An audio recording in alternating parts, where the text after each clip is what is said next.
이재명이 벌벌 떨고 있어요. 이미 10월달, 11월달에 선고가 예정되어 있는, 사실상 예정되어 있는 재판들이 있습니다. 선거법 위반 문제, 그리고 위증교사 문제, 어쨌든 1심 재판이라고 하는 게 사실심의 굉장히 중요한 첫 단계이기 때문에 여기서 유죄가 선고되는 그러한 일이 오게 되면 굉장히 힘들어질 텐데, 그렇기 때문에 이 사법 리스크를 방어하기 위해서 여태까지 이재명이 재판 지연을 해왔잖아요.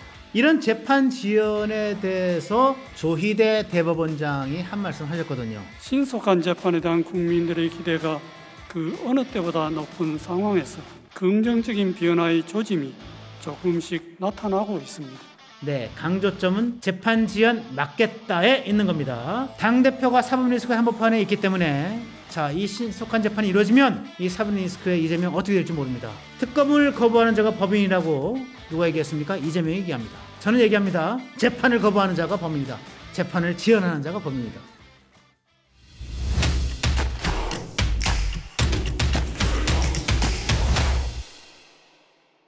(2024년 9월 19일) 목요일 허민의 뉴스쇼. 이번 주제는요, 벌벌 떨고 있는 이재명입니다. 왜 벌벌 떨까요?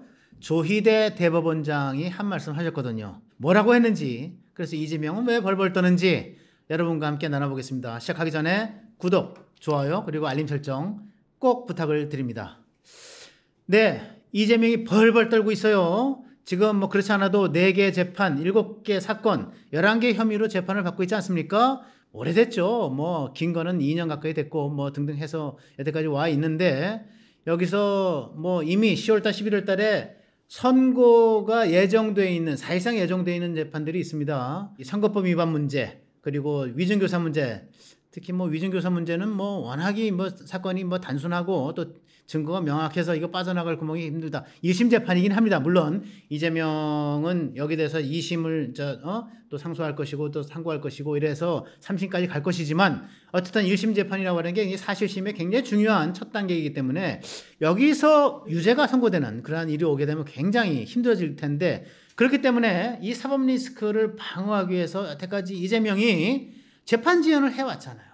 뭐 선거 때는 선거에 뭐 유세 가야 된다, 뭐 지원 가야 된다, 그래서 뭐 재판을 미뤄왔고, 지난해 9월에 단식투쟁 뭐 20 며칠 했잖아요. 그러면서 또 단식 때문에 힘들어서 못 가겠다 연기해왔고, 심지어는 이제 뭐 국회 압도적인 다수의 힘을 이용해서 어떻게 했습니까? 자기 수사한 검사들 전부 다 탄핵 소추 올렸잖아요. 세상에. 이런 일이 어디 있습니까? 자기 수사한 검사들을 탄핵 소추해가지고 지금 줄줄이 지금 헌법재판소에 올라가 있잖아요.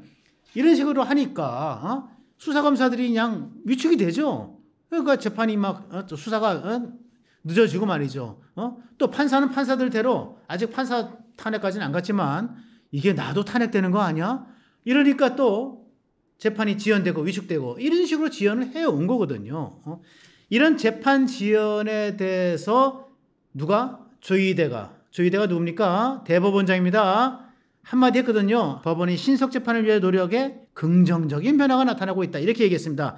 조희대는 누굽니까? 먼저 조희대가 누군지부터 간단하게 말씀을 드릴게요. 서울대법대를 졸업을 했고요. 성균관대에서 교수도 좀 했습니다. 그리고 2014년부터 대법관을 지냈어요. 임기의 절반, 한 3분의 1 정도는 박근혜 정부 시절에, 그리고 임기의 3분의 2 정도는 문재인 정권 때 대법관을 했는데, 미스터 소수의견이라는 평을 들었어요. 소수의견. 그러니까 대세에 끌려가지 않는다는 거죠. 자기의 지조대로, 자기의 양심대로, 자기의 원칙대로 이게 말하자면 이제 이 입장을 내놓는다. 미스터 소수의견, 보수 성향의 원칙주의자, 이렇게 평을 듣고 있습니다.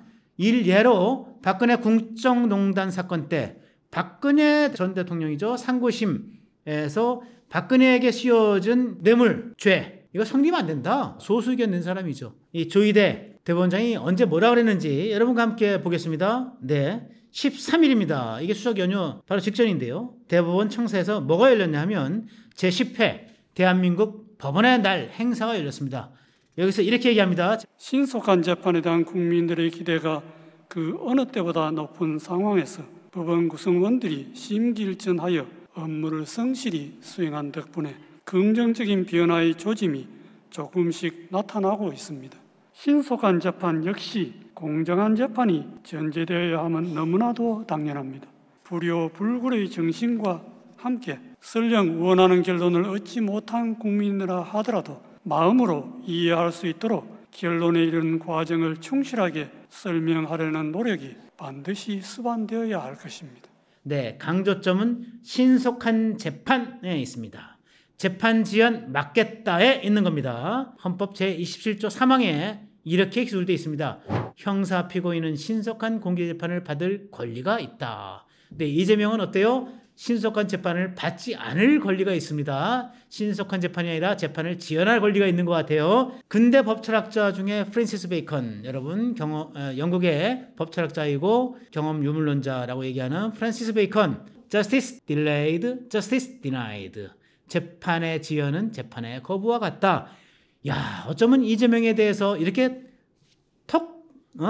정확히 겨냥해서 이렇게 맞는 말을 하는지. 재판 지연은 재판 거부와 같다. 이렇게 얘기하고 있죠. 조희대 대법원장의 신속 재판 하겠다. 굉장히 상식적인 말입니다. 굉장히 원칙적인 말이고요. 그래, 누군가 이런 상식적인 말에 대해서 뜨끔한 거예요. 누군가는 이게 다리에 힘이 풀리는 겁니다. 누굴까요? 누구겠습니까? 바로 이재명이죠. 아까 말씀드렸듯이 4개 재판에서 7개 사건에 대해 11개 혐의로 재판을 받고 있는 이재명. 자, 10월 11월 중에 선거법 위반 그리고 위증교사 1심 선고가 나옵니다. 이 중 일부라도 유죄가 나온다면 이 대표의 리더십에는 상당한 타격이 가해지겠죠. 지금 이재명은 지금 벌써부터 대선이 2년 반도 더 남았는데 섀도우 캐비넷, 그림자 내각을 만듭니다. 내가 대통령 되면, 내가 대권 잡으면, 내가 정권을 잡으면 너 국무총리해. 너 내가 법무부 장관 줄게. 너 내가 뭐 시켜줄게. 내각 꾸리는 작업을 하고 있어요. 이건 뭡니까? 임기 단축하겠다는 거죠. 윤석열 정부. 탄핵? 아니면 임기단축 개헌이라도 하겠다는 거죠. 그런 자신감에 차 있는 거죠. 그런데 자신감만 있을까요? 이재명, 제가 누차 얘기합니다.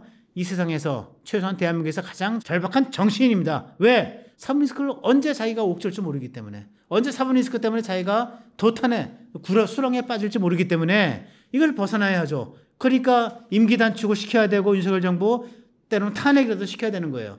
그때까지 재판을 지연시켜야 되는 거예요.